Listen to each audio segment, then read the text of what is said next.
Hi friends, welcome to our channel. This is Satish Chintam. రేపు market ఎలా ఉండబోతుందో ఒకసారి చూద్దాం. ఈరోజు గ్యాప్ డౌన్ ఓపెన్ కావడం జరిగింది. ఎగ్జాక్ట్లీ నిన్న మనం ఎక్కడైతే సపోర్ట్ లైన్ గీసుకున్నామో అక్కడ సపోర్ట్ తీసుకొని సైడ్ వేస్ వెళ్ళడం జరిగింది. ఎగ్జాక్ట్లీ నిన్న మనం ఏదైతే సపోర్ట్ లైన్ 51,260 దగ్గర సపోర్ట్ లైన్ తీసుకున్నామో ఎగ్జాక్ట్లీ అక్కడ సపోర్ట్ తీసుకొని ఈ సైడ్ వేస్ డే మొత్తం సైడ్ వేస్ అనేది వెళ్ళడం జరిగింది. రేపు ఒకవేళ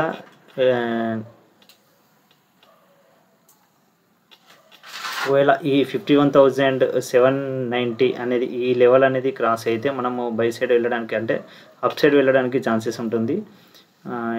ఈ లెవెల్ క్రాస్ అయిపోయి ఇలా వెళ్ళే ఛాన్సెస్ ఉంటుంది. ఎందుకంటే ఈ గ్యాప్ ఫిల్ అనేది ఈ గ్యాప్ని అనేది ఫిల్ చేయడానికి ఛాన్సెస్ ఉంటుంది.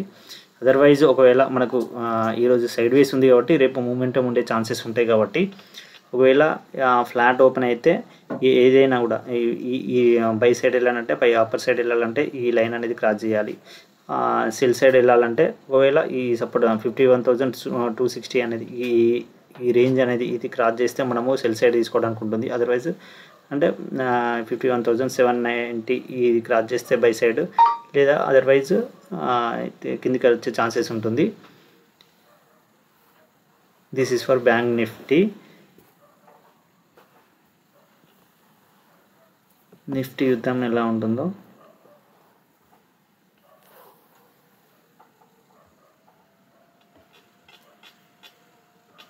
ఎగ్జాక్ట్లీ నిఫ్టీ కూడా గ్యాప్ డౌన్ కావడం జరిగింది. ఎగ్జాక్ట్లీ ఎక్కడైతే మనం ఈ సేమ్ బ్యాంక్ నిఫ్టీ లాగా సపోర్ట్ లైన్ అంటే నిఫ్టీ కూడా ఎగ్జాక్ట్లీ ఈ సపోర్ట్ లైన్ దగ్గర తీసుకొని డే మొత్తం సపోర్ట్ అంటే సైడ్ వేస్ వెళ్ళడం జరిగింది.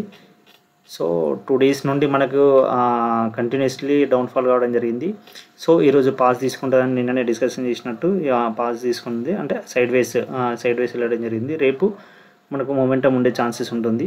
సో ఒకవేళ ఈ లైన్ అంటే 24,000 క్రాస్ చేస్తే అంటే అప్ సైడ్ వెళ్ళే ఛాన్సెస్ ఉంటుంది. ఒకవేళ ఈ గ్యాప్ డౌన్ ఓపెన్ అయిపోయి ఈ 24,000 పైన గ్యాప్ డౌన్ అయ్యి పైకి వెళ్తే ఈ గ్యాప్ అనేది ఫిల్ చేసే ఛాన్సెస్ ఉంటుంది. ఫ్లాట్ ఓపెన్ అయితే ఒకవేళ ఫ్లాట్ అనేది ఓపెన్ అయితే ఈ 24,000 ఈ లైన్ బ్రేక్ చేస్తే అప్ సైడ్ వెళ్తుంది. అదర్వైజ్ ఒకవేళ గ్యాప్ డౌన్ ఓపెన్ అయిపోయి ఈ రేంజ్లో ఓపెన్ అయిపోయి ఇది క్రాస్ చేస్తే నిన్నటి అంటే ఈరోజు లో అనేది బ్రేక్ చేస్తే మనకు కిందికి వెళ్ళే ఛాన్సెస్ అంటే సెల్ ప్రెజర్ అనేది ఉండొచ్చు.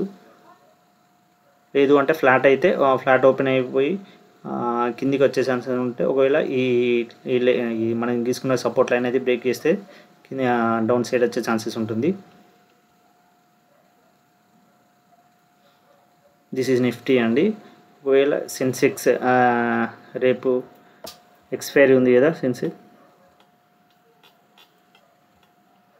సో ఎగ్జాక్ట్లీ ఇది కూడా same as it is Nifty bank Nifty లాగా కంటిన్యూస్లీ 2 days డౌన్ఫాల్ కావడం జరిగింది. ఎగ్జాక్ట్లీ సపోర్ట్ దగ్గర అంటే 79,000 దగ్గర సపోర్ట్ తీసుకొని ఎగ్జాక్ట్లీ సైడ్ వేస్ వెళ్ళడం జరిగింది. ఈ రేంజ్లోనే డే మొత్తం అనేది ఉండడం జరిగింది. రేపు గిట్ట ఈ గ్యాప్ అప్ ఓపెన్ అయిపోయి ఈ 79,525 ఈ లెవెల్ అనేది క్రాస్ అయితే ఈ గ్యాప్ అనేది ఫిల్ అయ్యే ఛాన్సెస్ ఉంటుంది. ఇక్కడికి వచ్చే ఛాన్సెస్ ఉంటుంది. అదర్వైజ్ ఒకవేళ ఫ్లాట్ ఓపెన్ అయితే ఫ్లాట్ ఓపెన్ అయిపోయి కొంచెంసేపు ఈ రేంజ్లో ఉండి ఒకవేళ బ్రేక్ చేస్తే ఈ 79,525 అనేది బ్రేక్ చేస్తే పైకి వెళ్ళే ఛాన్సెస్ ఉంటుంది. అదర్వైజ్ అంటే ఈ రేంజ్లోనే ఉంటుంది. అదర్వైజ్ ఒకవేళ గ్యాప్ డౌన్ ఓపెన్ అయిపోతే ఈ రేంజ్లో గ్యాప్ డౌన్ ఓపెన్ అయిపోయి ఈ 79,000 అనేది క్రాస్ చేస్తే డౌన్ సైడ్ అంటే సెల్ సైడ్ ప్రెజర్ అనేది ఎక్కువ ఉంటుంది. దిస్ ఈజ్ సెన్సెక్స్ అండి. So stocks of the day అంటే OCCL లిమిటెడ్. సో ఇది ఈరోజు వాల్యూమ్స్ అనేది పెరిగాయి. సో అక్టోబర్ నుండి అంటే ఈ బ్రేక్ అనేది బ్రేక్ చేయడం జరిగింది ఆల్రెడీ ప్రీవియస్ హైని. సో పైకి వెళ్ళే ఛాన్సెస్ అనేది చాలా ఎక్కువ ఉంటుంది. సో వాల్యూమ్స్ కూడా బిగ్గర్గా ఉన్నాయి అంటే వాల్యూమ్స్ పెరిగాయి. బ్రేక్ అనేది అంటే ప్రీవియస్ హైని కూడా బ్రేక్ చేయడం జరిగింది. కాబట్టి అప్ సైడ్ మూమెంటం అనేది ఉంటుంది. స్టా దిస్ ఈజ్ ద అంటే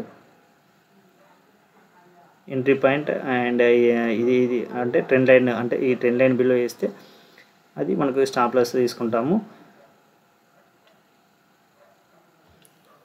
next Garuda construction and engineering limited, ఇది కూడా సేమ్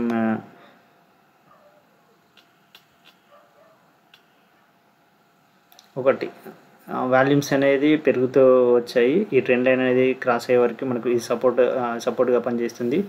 ఇది అప్ సైడ్ మూమెంట్ ఇచ్చే ఛాన్సెస్ అనేది ఉంటుంది. So these are the 2 stocks.